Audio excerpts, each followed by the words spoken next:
Hello guys, good afternoon. Andito yung ating 2022 Audi Q3.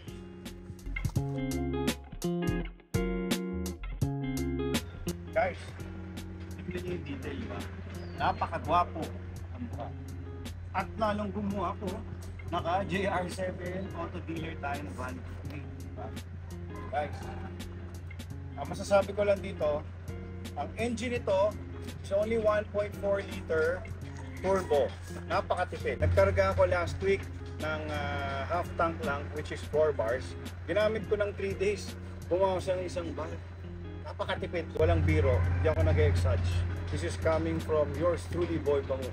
Ano to? First owner, kasa-maintained, ang may-ari, Japanese. Eh, alam nyo naman ang mga Hapon, di ba? Pasiselan yan, alam nyo yung standard yan, kailangan sa kanila. 23,000 kilometers lang ang mileage. Ngayon, bakit may kataasan? Less than 2 years old pa lang itong auto to. Kasi si Japanese owner likes playing golf. Go-golf lang 3 times a week minimum. So, yun lang guys, tingnan nyo ha, gaano kakinis, details, bago-bago, ang gulong, kapal, wala tayong gagalawin. Pakita natin ang loob.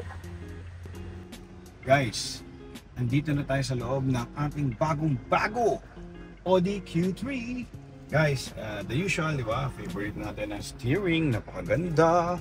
Ang peram nito, ang milyahe 23,497. Digital linkage, di ba? Napakaganda. Ayan o, di ako nag-exage o. Tinakbo ko 100 something kilometers, di ba? 1 bar lang bumawas galing half tank. Tapos ayan guys, kita niyo naman yung camera, kita na natin yan rear, di ba? May aircon, digital, tapos ito, meron tayong wireless charging, Apple CarPlay na rin to.